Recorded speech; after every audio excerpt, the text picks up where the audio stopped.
অসম সরকারের পূর্ত দপ্তরে দুর্নীতি। কথাটি শুনে হয়তো আপনিও চমকে উঠছেন, কিন্তু এটাই অপ্রিয় সত্য।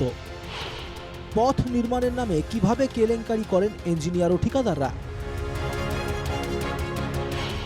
2 কোটি টাকার সাধারণ পাকা রাস্তার অ্যাসেসমেন্ট 8 কোটি টাকা কিভাবে হয়? এই সব তথ্যই প্রকাশ্যে আনলেন স্বয়ং রাজ্যের মুখ্যমন্ত্রী হিমন্ত বিশ্ব শর্মা সোমবার দিশপুরের লোকসেবা ভবনে আয়োজিত স্বাগত সতীর্থ পোর্টাল 2.0 উদ্বোধনী অনুষ্ঠানে নিজের দপ্তরেরই একদল আধিকারিক ও ইঞ্জিনিয়ারের কারসাজি ফাঁস করে দেন তিনি।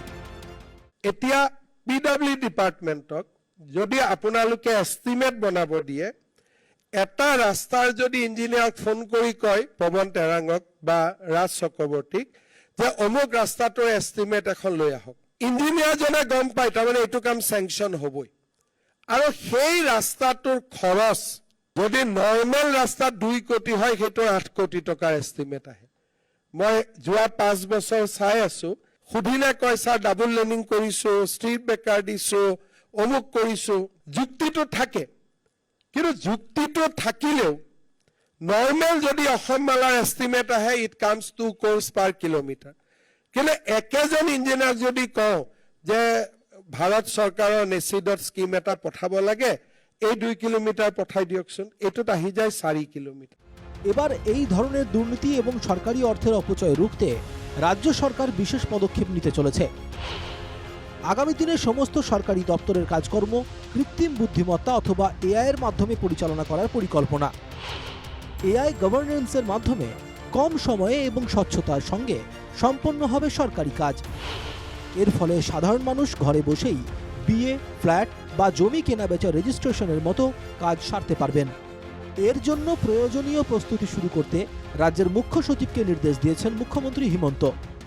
এতিয়া আমি যি কৰি আছো, আমি সফটওয়্যাৰত কৰি আছো। Now we should go to the AI. মথাউৰি বনোৱা আৰএছ কৰিব লাগে। আমি জানো 2 কোটি টকা আৰএছ ফিক্সড হৈ আছে। পিডব্লিউডি বিল্ডিঙত কি কৰিব, এষ্টিমেট আহিব, কোনেও ধৰিব নোৱাৰে।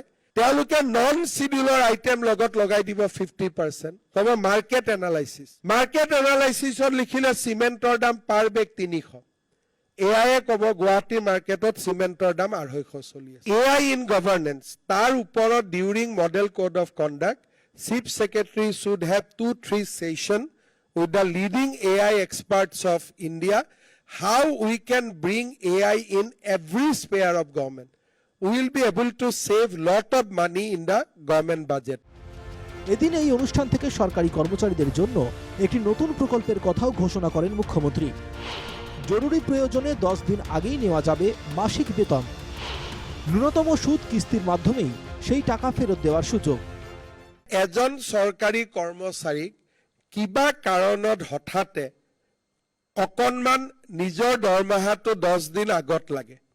সে মোৰ দৰমহাটো 1 তাৰিখে হ'ব, কিন্তু 25 তাৰিখে মোৰ দেউতাৰ বেমাৰ হ'ল, বা 25 তাৰিখে মোৰ ল'ৰাটোক ছাডেনলি তেওঁ কলেজত এডমিশ্যন পাইছে, তেওঁৰ ফিজটো আমি জমা দিব লাগে।